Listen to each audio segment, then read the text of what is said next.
has a special name on the Jewish calendar. It's called Pesach Sheni, which means the second Passover. I pause to mention that this Wednesday marks on the Jewish calendar the 18th anniversary of the passing of my dear father of blessed memory. And at 7 a.m. at our synagogue, we invite you to come and join us for a minyan. We look forward to making a minyan in memory of my father, who passed away on that very day 18 years ago. May his soul be a blessing to all of us as he watched down over all of us and his family and everybody he knew. And we ask his neshama to intercede on behalf of all of us to bring Mashiach now, and the entire world be filled with goodness and kindness and good health and life, no ending to life, with all the blessings that we look forward to. So what is this Pesach Sheni all about? As you hear the word Pesach, Passover, Sheni is second Passover. Well, let me give you the background briefly. After a year after Exodus, God goes and instructs the people, the Jewish people at that time, to bring the Passover offering. So 1 year after they left, God says, let's do this again. Let's bring the Passover offering in the afternoon of the 14th of Nisan, on the anniversary of the first coming out of Egypt. And to eat it in that evening, roasted over fire, together with the matzah and bitter herbs, as they had done the previous year. Well, what happened was, as the Torah tells us, there were those at that time, certain people, who had become ritually impure through contact with a dead body. They were carrying the bones of Joseph, and they could not prepare the Passover offering on that day. And they said, why should we be deprived? Because you had to be spiritually pure, and they were impure for what they were doing. So they said, why should we be left out? So in response to their plea, God established the 14th of Iyar, which is called the second Passover.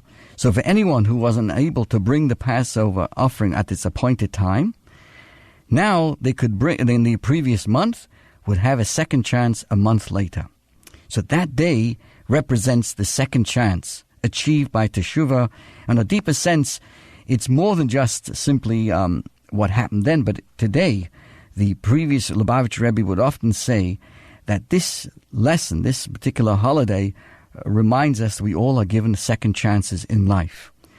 There's no such thing as a lost case. We can always make up for lost time, just as they, back then, were given a second chance to bring the sacrifice, the Passover offering. We too today have the same opportunity. Now, in a practical sense, what we do this Wednesday is we have some matzah. We have some shmura matzah that was left over, or matzah, whatever you have, and we omit the Tachnun services. That's how it's in a practical sense. But on a spiritual sense, on a practical spiritual level, it reminds us, all of us, let me explain a little more deeper about what that means to have a second chance. So we've always heard that statement, there's always a second chance. Of course, it makes us feel good. It fits nicely into that, ideas of our life. But how does it mesh with real day-to-day life? And I took a small neighborhood survey. First was from Sarah. Sarah is a neighbor, and she says that I missed the 6:22 coming home a train to Mineola yesterday evening, and I spent 35 minutes in the station reading the two-day-old newspaper, time that I could have used to tell my daughter a bedtime story. If I had gotten home in time, I'll make that train, I hope. But yesterday's 6:22 ain't ever coming again. So that's how she says, look, I lost that opportunity. Another example from Jeffrey. He's a successful divorce lawyer. He says, 20 years ago, I knew a wonderful girl that I wanted to marry. At one point, the words were at the tip of my tongue, and I just knew that she'd say yes. But the moment passed, I never did pop the question.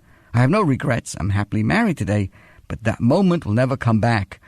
Not in this lifetime anyway. Now, so what do we mean when we talk about a second chance? We'll soon come back to these stories, these two examples. What does it mean? It means, is it the ability to step into a capsule, be transported to the previous point in time, like these two stories I told you, jostle aside our previous misguided ourselves and do it the right way this time? Does that mean the second chance? But if that's all there is to it, what has been gained? We could have just as well done it right the first time. But here's the deep idea. The Torah's idea of teshuvah, return, is not just undoing or correcting the past error.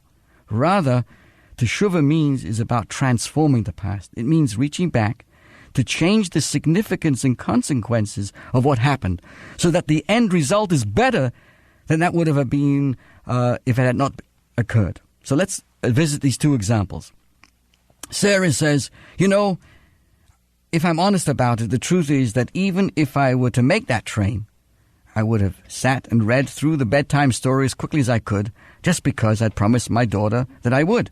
My mind was on other things that day, but the fact that I missed the train and broke my promise makes me realize how much my daughter needs me, and not just my physical presence, but also my attention and mindfulness. Tonight I'm going to sit with her on the bed and really talk, something that I haven't done for longer than I care to remember. So here's an example. She would go back and now put more quality in what she has today. And certainly that means that her experience in me transformed to make the present even deeper. Let's look at Jeffrey, the divorce lawyer. That is nothing that I value more than my marriage. I believe that the woman I married is my desired soulmate, the one who's truly the only person in the world for me. The more I think about it, the more I see that missed opportunity in my past as a perpetual challenge to experience and surpass that degree of yearning and hope in our own relationship. So I say to myself, if I was able to see such a promise and depth of feeling in that false lead all the way back, how much more is the real thing? It makes me fall in love with my wife all over again every single day. So he took the example and transformed where he is today into a greater sense. So this, my friends, is the deeper idea of what this coming Wednesday is all about. Pesach Sheni, a chance for us to make up, to reflect on our past and actually come back even stronger than before.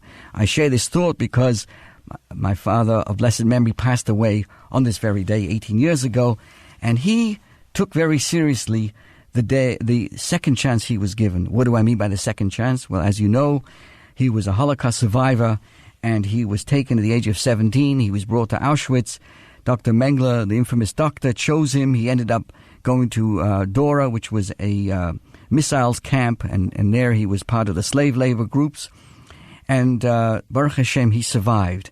But he took his life very seriously. He took the fact that he survived. His parents died there. They were murdered. They were gassed, and they were cremated. And the rest of brothers and sisters, he and his own brother survived. His brother, Shmuel David, ended up in Netanya in Israel, and only years later did they link up together and found each other.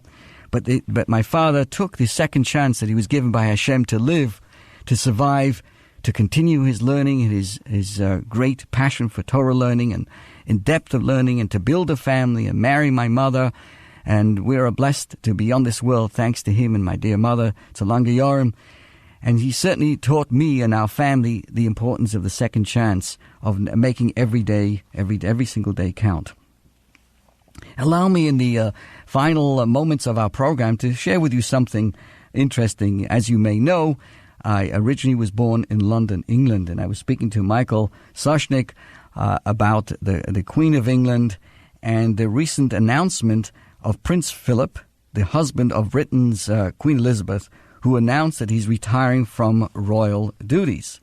Right? You may have heard this when we got these alerts on my phone. I was wondering what happened. There was like a whole alert going on in the Buckingham Palace. What was the announcement? Well, it turned out that Prince Philip, who's now 95 years old, he quipped that he's now standing down from his royal duties because he can't stand up much these days. Okay, good. Now, as well as being a distinguished royal, Prince Philip is also a descendant from a different kind of nobility. And this is something I want to share with you. His mother saved Jews during the Holocaust. And his mother was honored as a righteous amongst the nations by Israel's Yad Vashem Holocaust Memorial or Remembrance Center. Incredibly, Prince Philip's mother, Queen Alice of Battenberg, managed to rescue a Jewish family despite her own royal family ties to the highest levels of the Nazi party. Queen Alice rescued a Jewish family despite her own royal family ties to the terrible things at that time. She was born in 1885. Fascinating story. She was the great-granddaughter of Queen Victoria. Well, the most important thing is that she sheltered and saved the Cohen family. And there's a whole history behind that, how she did that. And so in 1993, Yad Vashem designated Princess Alice as one of the righteous among the nations for sheltering and saving the Cohen family.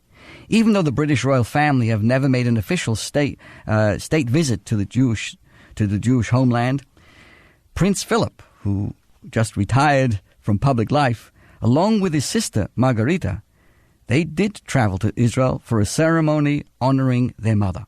Prince Philip planted a tree to memorialize his mother and delivered a very moving speech. And I quote, "The Holocaust was the most horrific event in all of Jewish history." And Prince Philip went on to acknowledge that it will remain in the memory of all future generations. It is therefore a very generous gesture that also remembered here are the many millions of non-Jews, like my mother, who shared in your pain and anguish and did what they could in small ways to alleviate the horror. Dear friends, how moving, how beautiful, and how appreciative we are to her and to many others who did the right thing during those terrible times. Don't forget, today we look forward at 12 noon. Is going to be our special gathering called The Secrets of Gardening, led by Linda Levy. An amazing gathering, a free lecture at our Chabad house at 12 noon. You're still welcome to join us. And please stay tuned and check out our ChabadMiniola.com website to see the upcoming programs. This is your host, Rabbi Pearl, wishing you a good week. Get hold of that fidget spinner and make life spin. Let's twist again like we did last Purim. Sei gesund. Thank you again. Be well.